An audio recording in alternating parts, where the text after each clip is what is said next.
waxaa keenaa labada qofood ee dhalinyarada waa isku aqli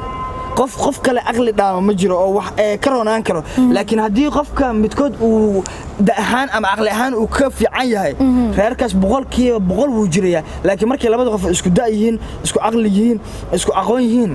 qof walba wuxuu leeyahay mid ku taag saas ma sameeyay aan la tinjira aad tahay okay aan zeena noqonaysa loo kala wadeero marka waxa leedahay mid la sameeyo here we go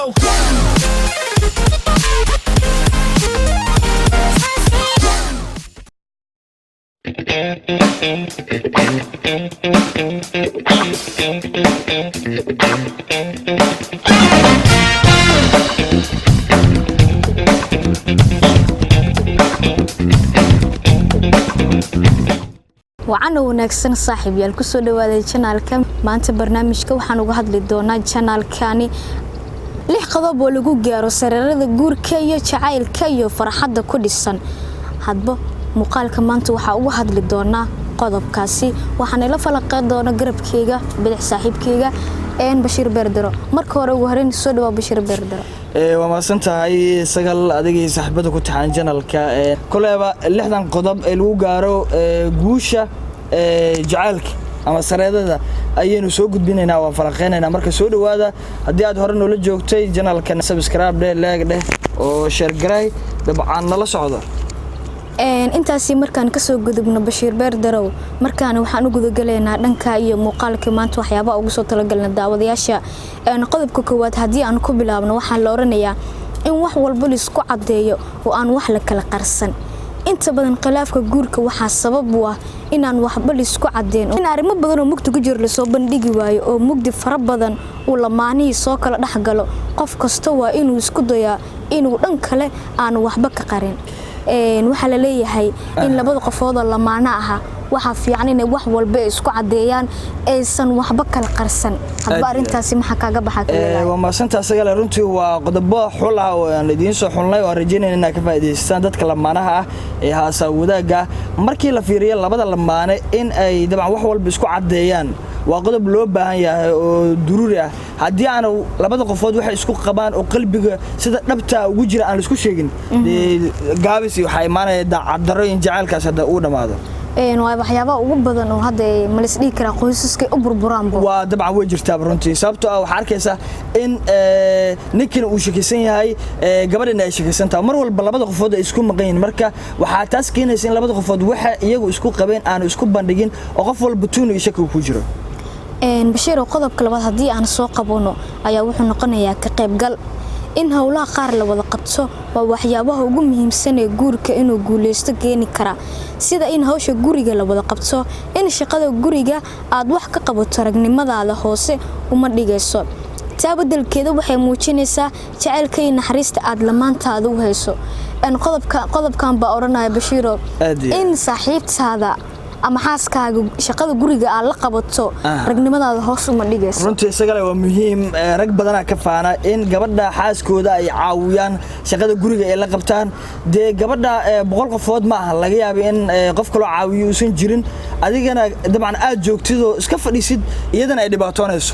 marka labada lamaane waxa nolosha ay tahay si wada jira dhan ka qaba ay tahay nolosha marka waa iskaamil nolosha lagu sheegayo laakiin hadii la isku hagrado guurka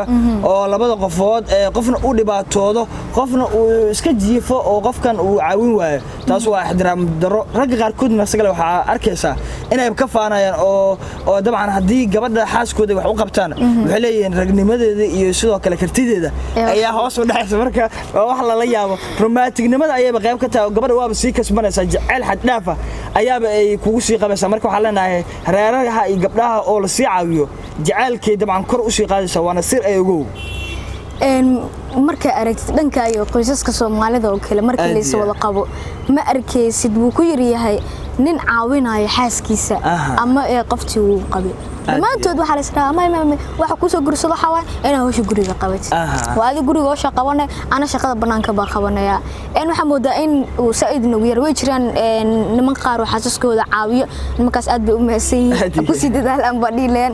kuwa kalena maxaa ku oran leeyahay kula talin runtii waxaan ku oran lahaa dabcan romantic noqdo oo ka qayb qaata guriga sidii aad u caawin lahayd gabadha dabcan mashiin ma ahan waa gabadhii aad jeclad weena naxariis u muujisaa aad laftigaaga way kuula qabanayso maan marka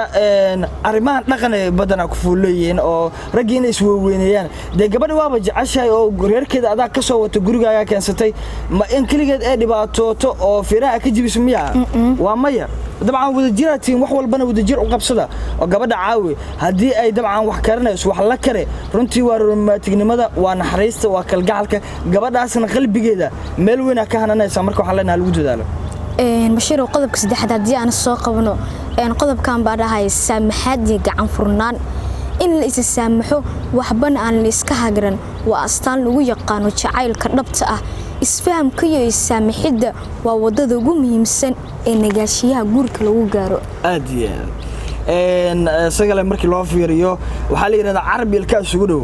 waa isqaniinaan marka waxa la rabaa qofka inuu san noqon qof mar ku dhag ah khilaaf uu dhici kara labada lamaano way isku dhici karaan ma ahan dabcan dad zagaalin ma ahan adduunka uu dhaca lamaano ka soo jecel marka qaarkood khilaaf soo dhici kara laakiin si aqliya ay u basaraysan oo iyaga isxalliya dabcan reera kuma ordaan asxaab kuma ordaan dalbadiina xiriir idinka dhaxaya adinkaas la soo doortay ma sirtiina ma in banaanada ay wareegto ama qoyskiina ama familiyadiina u galo laba qof oo weyn oo soo doorto aqlahatiin ina xisaabtantiin oo tiraahdo dabcan adiga miyaha maxaa qaldan la fadhiisto gabadhay runtii qaladan galay baay macaanay saamaha gaclisadii saamax oo si dabacsan aad tiraahdo gabadhay oo qaladkaaga aad qirato mar walbana qofka kale uu saamaxo laakiin hadii gabadha ay tiraahdo sagalay wiilku intuu u soo hido kuma saamaxaye iyo kuma yeelayo waa duqanimo waxa la hadii aan la kala reeranana roomado marka waxa leenahay taas la sameeyo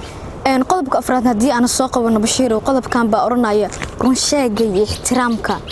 runta la sheego iyo ixtiraamka waa tiirarka aasaaska ah ee guurka farxadda ku dhisan hadii tiirarka midkood la waayo waxay ka dhigan tahay in guurka fashilkiisa uu soo dhawaaday xaqiiq waaye sagale markii loo fiiriyo hadii aanu jirin run sheeg iyo ixtiraam runtu waa dhibaato labada qofood waxa dunta ay isku xiray waxa waaye in ay ixtiraamaan gabadha markii wiilka ixtiraam uu muujiyo qadarin uu muujiyo waxay dareemaysaa wanaag iyo in ay ku gudu jirto gacan safe ah laakiin mar walba hadii gabadha uusan ixtiraamin oo sharafteeda hoos u dhigayo mar walba uu caynayo qadarin uusan sameeynin oo sharafteeda u bahdilayo runtii waa dareemi kartaa run sheegitaankana waa muhiim salaano kale gabar kale la hasaawada salaano kale waxa laga yaabaa in qorshooyin kale aan leedahay salaano lacag badan ku shaqeysaa in gabadha sirtaada ku dhooreyso qisnadaada hadii wax walba ka qarsatay gabar everyone dhibaato waay laga yaabo ina hool leedahay laga yaabo ina meel aado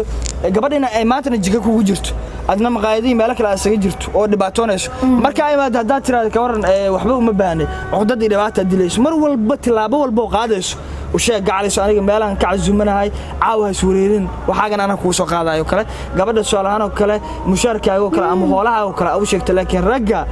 waa ayaga dhamsiino macnaha dagaalkay ku soo horeeyay halis furfuro romantic la noqdaan leena todoba qodob aan soo gudbinayna qodobka marayna sagalay qodobka shanaad hadii aan soo qabano maadaama waqtigeena Said nasiib kulaalayo ceebaha la isku qaato ma jiro qof dhameystiran qof walba waxa uu leeyahay ceebiisa u gaarka arinta muhiimka ah in ceebaha la aqbalo inay tahay sirta guurka wanaagsan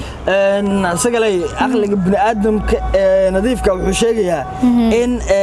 qof walba bini'aadana uu qalad ka dhicin karo sin uu mar ay ka noqon karto kala macnaha laakiin hadii qofku uu yiraahdo dabcan mar walba ana yani ma qaldoomay waa dhibaato reerkana mar walba waxa la yiraahdaa waxa lagu joogaa qof dulqaadkiis iyo qof deeqiis macnaha waa badan marka u fiirisid guryaha dhisan Soomaalida in la karoonaado marka qaar Said uu adagtaa waxa keenaya sagale maxaa mataqana waxa keenaya labada qofood ee dhalinyarada waa isku aqli qof kale aqli dhaama ma jiro oo wax ka roonaan karo laakiin hadii qofka midkood uu daahan ama aqli ahaan uu ka fiican yahay reerkaas 100% wuu jiraya laakiin markii labada qof isku daayihiin isku aqli yihiin isku aqoon yihiin qof walba wuxuu leeyahay mid ku taag saas ma sameeyay saas sameeyay aan la tinjira aad tahay okay azina noqonaysa loo kala wada marka waxa leedahay mid la sameeyo markaan qodobka lixaad hadii aan soo qabano Bashiir qodobkan baa oranaya caadada rootiinka oo la jibiyo rooninta iyo nolosha waa isbedel lahayn waa cadawga aamusan xiriirka burburiya waa in nolosha isbedel lagu sameeyo sida safar gaaban oo la wada galo shaneemada oo la wada aado casho la wada qaadso meel ka baxsan guriga ama hawl kale oo cusub oo xiiso leh oo la wada qabto maxamed qodobkan in si oo dhanka romantiga oo soo galaya labada qofood anagoo soo koobeena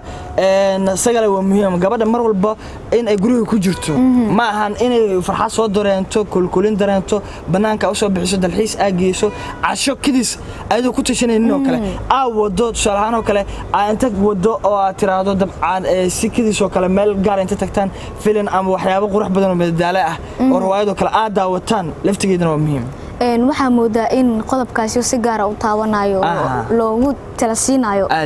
qoysaska ka dhisan magaalada Xamar ee Soomaaliyeed marka laga wada hadlayo ragga romantic inta badan ma way adag yihiin hal zibciyo dumarkana la soo jiito maadaama yihiin kuwa qalbi fiican oo jacaylkana hadde aad ugu fiican kuwa badan oo la ilmeenayo dumar ah ayaa jira laakiin ragga inta badan ma jirto waxaa moodaa lixdaas qodob inay ahaayeen qodobada ugu muhiimsan maanta ee muuqaalka ku soo qaadanay waxaan rajeynayaa daawadayaasha inay ka faa'iideystaan lixdaas qodob qodobada kale maskaxdooda ku soo dhacaya way ku dari karaan commentiga gabagabana waa soo gaarnaa sagalay dabcan waxaan leenahay subscribe like commentiga share kala